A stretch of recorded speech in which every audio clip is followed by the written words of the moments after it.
Bismillah. Assalamualaikum warahmatullahi wabarakatuh. Perkenalkan, nama saya Rian Kurniawan dengan NIM SSI 2022031181. Ya, di sini saya akan mereview salah satu jurnal yang berjudul Penerapan Algoritma C45 untuk layak penerima bantuan program Keluarga Harapan atau PKH pada Kelurahan Utan Panjang dengan nomor 1, volume 1 dan halaman 1 sampai 12. Ya, jurnal ini ditulis oleh Leni Mardianti dan Muhammad LD Rashidin.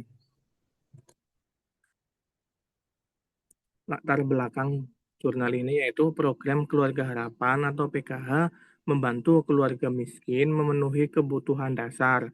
Namun, proses seleksi penerima sering menghadapi tantangan dalam memastikan bantuan tepat sasaran.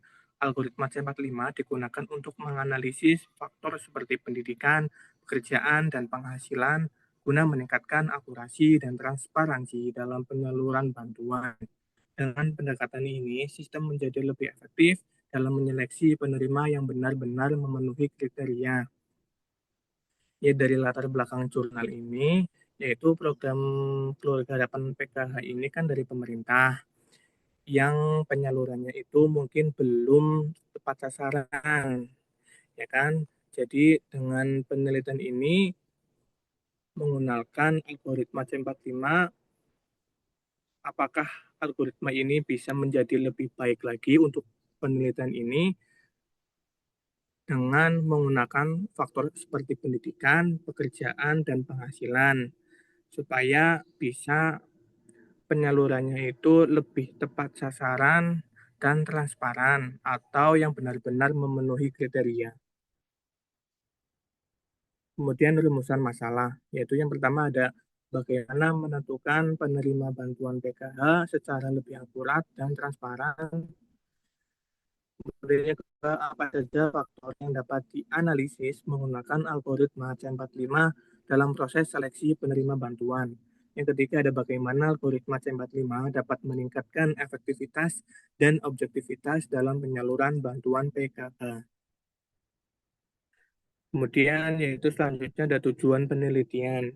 Yang pertama ada mengembangkan sistem seleksi penerima bantuan PKH yang lebih akurat dan transparan. Jadi tujuan penelitian ini sangat membantu ya kan untuk mengembangkan sistem seleksi agar supaya lebih akurat dan lebih transparan lagi. Kemudian yang kedua ada menganalisis faktor-faktor seperti pendidikan, pekerjaan, dan penghasilan yang mempengaruhi kelayakan penerima bantuan. Yang ketiga yaitu menggunakan algoritma C45 untuk meningkatkan efektivitas dalam menentukan penerima yang sesuai dengan kriteria. Ya kan tujuan penelitian ini yaitu menggunakan algoritma C45 ya kan menggunakan juga faktor-faktor seperti pendidikan, pekerjaan, dan penghasilan supaya bisa menentukan ya kan penerima yang sesuai dengan kriteria atau yang benar-benar membutuhkan. Selanjutnya ada manfaat penelitian, yaitu yang pertama membantu pemerintah dan lembaga sosial dalam menyalurkan bantuan PKH secara lebih tepat sasaran. Yang kedua, meningkatkan transparansi dan objektivitas dalam proses seleksi penerima bantuan. Ketiga, memberikan solusi berbasis data untuk mengoptimalkan distribusi bantuan kepada yang benar-benar membutuhkan. Ya, jadi manfaat penelitian ini sangat membantu ya kan, membantu dari pemerintah dan lembaga sosial dalam menyalurkan bantuan PKH supaya bisa lebih efektif dan efisien, lebih tepat sasaran juga dan benar-benar penyalurannya itu yang membutuhkan. Kemudian ada batasan masalah. Batasan masalahnya yang pertama yaitu fokus pada penggunaan CM45 untuk seleksi penerima bantuan PKH.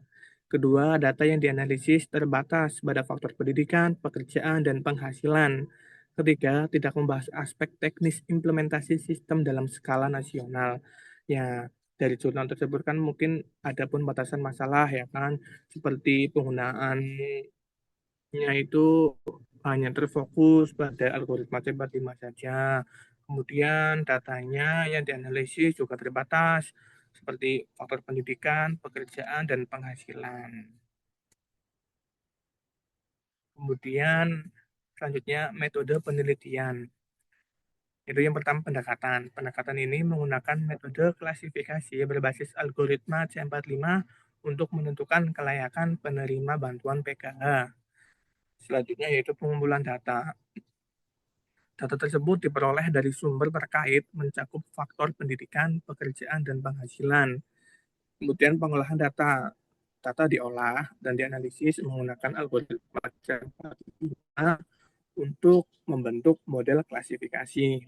Yang keempat, evaluasi. Model diuji untuk mengukur akurasi dan efektivitas dalam seleksi penerima bantuan. Itu dari beberapa metode penelitian, yaitu yang pertama pendekatan kita menggunakan metode algoritma C45.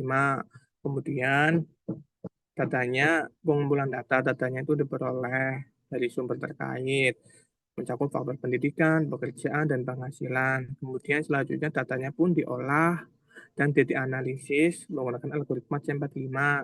Selanjutnya dievaluasi, model diuji untuk mengukur akurasi dan efektivitas.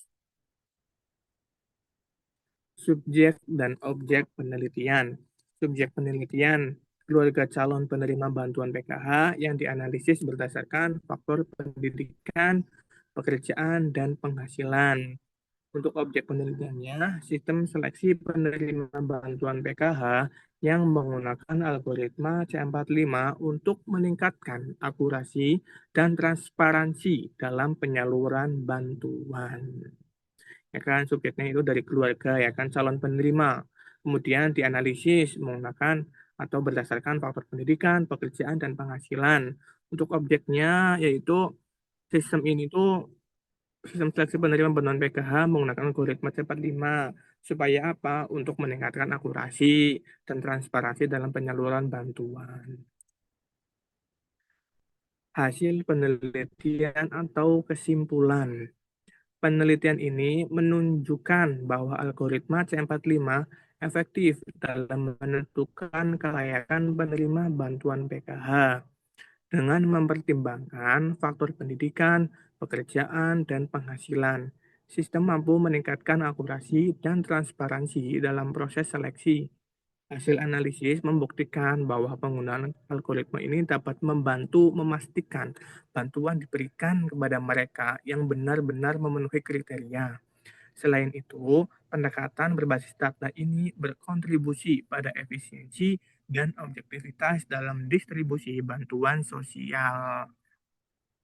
Ya kan, pada intinya itu penelitian ini menggunakan algoritma C45 sangat efektif ya kan untuk menentukan kelayakan bantuan PKH tersebut dengan mempertimbangkan beberapa faktor seperti pendidikan, pekerjaan, dan penghasilan.